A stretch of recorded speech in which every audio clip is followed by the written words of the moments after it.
السلام علیکم ورحمۃ اللہ وبرکاتہ۔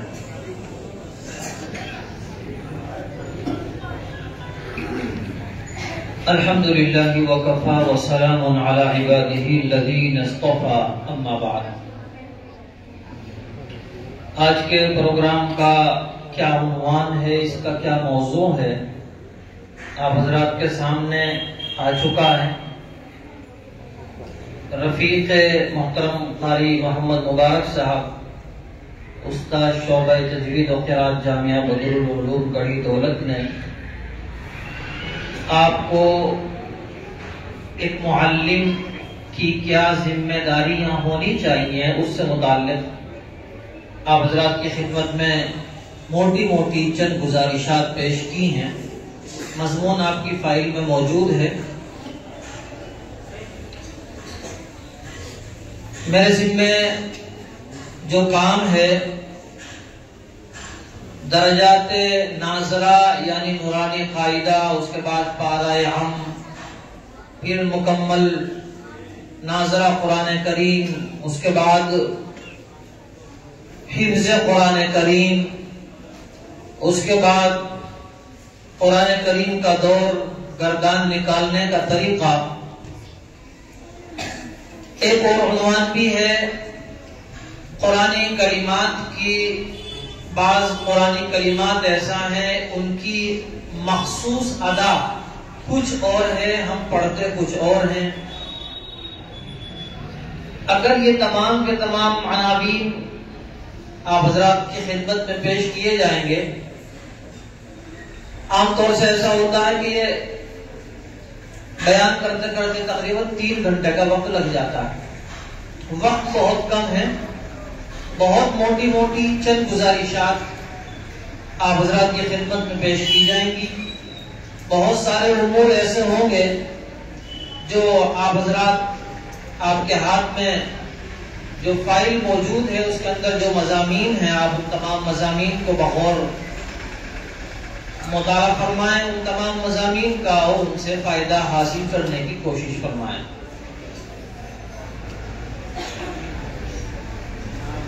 سب سے پہلے مبارکباد آج کے اس پروگرام کے داعی قاری محمد فرمان صاحب دامت برکاتہم، اسی طریقے سے ہمارے دیگر معزز مہمانان کرام جو ہمارے اسٹیج کی رونق بنے ہوئے ہیں، اللہ تبارک و تعالی ان تمام حضرات کو خوب جزا خیر عطا فرمائے، ان کی عمر میں برکت نصیب فرمائے۔ ابھی ایک بات یہ آئی نفسیات سے متعلق، اس سے متعلق ہم تمام احباب کی یہ ذمہ داری ہے کہ ہم تمام کے تمام اساتذہ، ہم اور آپ ایک ہی لائن کے، ایک ہی طرح کے فرد ہیں۔ اگر دوران بات چیت میری زبان سے کوئی جملہ ایسا نکل جائے گا جو نہیں کہنا چاہیے تھا تو میں اس کے قبل از وقت ہی معافی کا طلبگار ہوں۔ امید ہے انشاءاللہ مجھے معاف فرمائیں گے۔ ہو سکتا ہے کہ بعض مرتبہ تعبیرات کی کوئی ایسی غلطی ہو جائے کہ مجھے اس انداز سے نہیں دوسرے انداز سے کہنی چاہیے تھی، اس کی بھی قبل از وقت معافی مانگتا ہوں۔ دوسری ایک بات یہ بھی ہے کہ ان مضامین میں جتنی بھی باتیں لکھی ہوئی ہیں طریقہ تعلیم سے متعلق، اس میں ایک ہے نورانی قاعدہ سے متعلق ہدایات، نورانی قاعدہ پڑھنے پڑھانے کا طریقہ، اور ایک مضمون ہے درجات حفظ سے متعلق تجاویز، درجات حفظ کو پڑھنے پڑھانے کا طریقہ۔ ان دونوں مضامین میں جو بھی باتیں موجود ہیں، جو اس میں لکھا ہوا ہے، جو بھی کچھ اس میں تجربات کی روشنی میں تحریر کیا گیا ہے، آپ اس کے بارے میں یہ خیال نہ فرمائیں کہ یہ حرف آخر ہے۔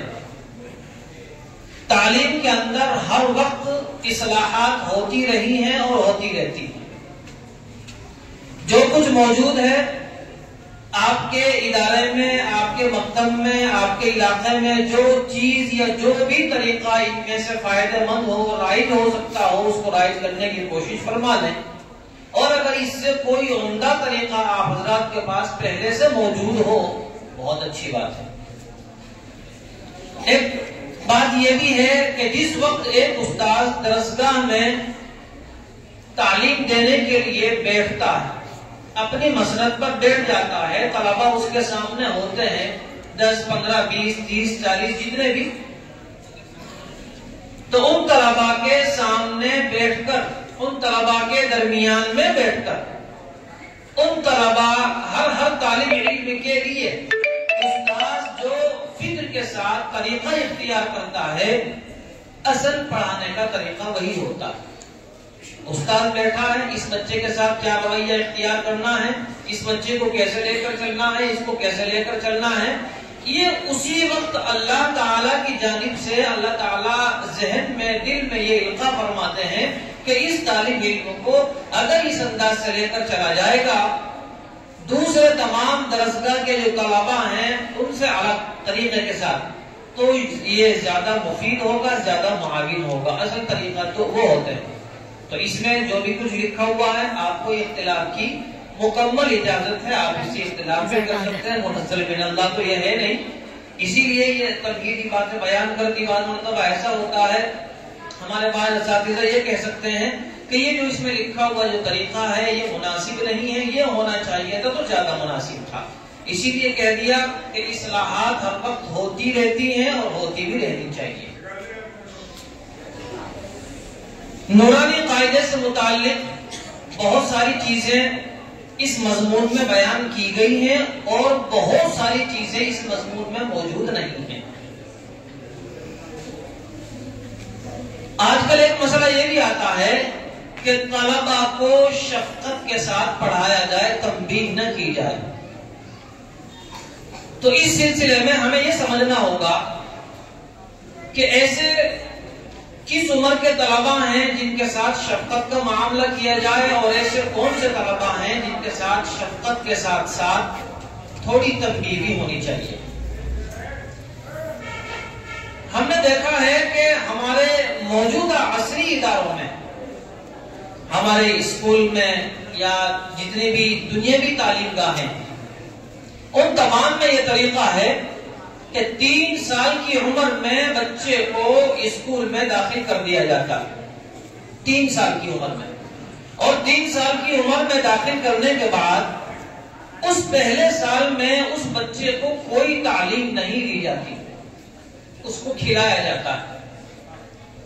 صرف کھلایا جاتا ہے۔ وہ روتا ہے تب بھی اس کو کھلانے کے لیے کھلونے، گاڑیاں، کار وغیرہ وغیرہ جو بھی کھلونے ہوتے ہیں، جو بھی اس کی دل کو لبھانے کے لیے جو بھی طریقے آزمائے جا سکتے ہیں وہ تمام کے تمام آزمائے جاتے ہیں۔ اس کے برخلاف اگر کوئی 3 سال کا بچہ ہمارے مدارس میں، ہمارے مکاتب میں، ہمارے اداروں میں آ جاتا ہے تو ہمارے پاس ایسا کوئی طریقہ نہیں ہے کہ ہم اس کو اپنے سے مانوس کر لیں، ہم اس بچے کو مدرسے کا عادی بنا دیں، اپنے مکتب کا عادی بنا دیں، ہم نہیں بنا سکتے۔ ایسا تو ہو سکتا ہے کہ پہلے سے موجود جو طلبہ درسگاہ میں، درجے میں، مدرسے میں، مکتب میں موجود ہیں، ان کو تنبیہ کی حالت میں دیکھ کر یہ بچہ رو تو سکتا ہے، یہ بچہ بدعت تو سکتا ہے، لیکن ہمارے سے مانوس نہیں ہو سکتا۔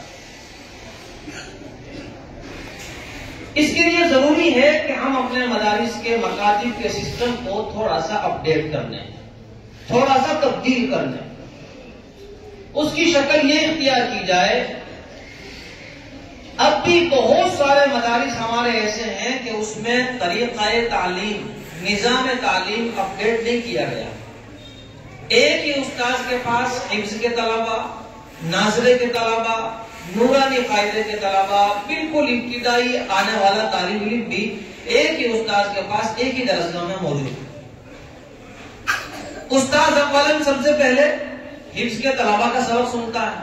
پھر ان کا سرخن پارہ سنتا ہے، سرخن پارہ ہو جانے کے بعد پھر جو طلبہ ناظرے میں ہیں ان کی طرف متوجہ ہوتا ہے، ان کو سنتا ہے، پھر آخر میں جو سب سے کم وقت بچا، مشکل سے آدھا گھنٹہ، 20 منٹ، 15 منٹ، اس وقت میں جو ابتدائی طلبہ ہیں ان کی جانب متوجہ ہوتا ہے۔ اس درمیان یہ تمام کے تمام طلبہ، یہ جو بالکل مبتدی طلبہ تھے، ابتدائی طلبہ تھے، ناظرے والے، نورانی قاعدے والے، یہ صبح سے لے کر مثال کے طور پر صبح کا وقت اگر پورے 4 گھنٹے کا 8 بجے سے لے کر مثال کے طور پر 12 بجے تک کا وقت ہے، تو 11:30 بجے تک کا وقت تو دوسرا نکل گیا،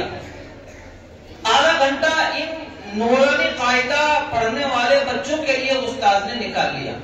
ان 3.5 گھنٹے کا حساب کیا ہے؟ ان 3.5 گھنٹے میں ان بچوں نے کیا حاصل کیا؟ یقینی بات ہے اس کا جواب یہی ہوگا کہ یہ 3.5 گھنٹے وہ بچے بیٹھے رہے اور انہوں نے کیا یاد کیا؟ الف با تا سا، الف با تا سا، 4 حرف۔ آپ اندازہ لگائیں کہ 24 گھنٹے میں اس بچے نے الف با تا سا حاصل کیا، اور ہمارے پاس وقت کتنا دیا؟ ظہر کے بعد کا وقت بھی دیا، مغرب کے بعد کا وقت بھی دیا، اور صبح کا وقت بھی دیا۔ الگ الگ وقت ہو سکتے ہیں، کم زیادہ ہو سکتا ہے، ہمیں وقت تو اتنا دیا، لیکن ایسا بھی ہو سکتا تھا کہ ان کا طریقہ تعلیم، ان کا نظام الگ کر دیا جاتا مدرسے کے مکتب کے اعتبار سے، اور ان کو اس وقت میں دیگر وہ چیزیں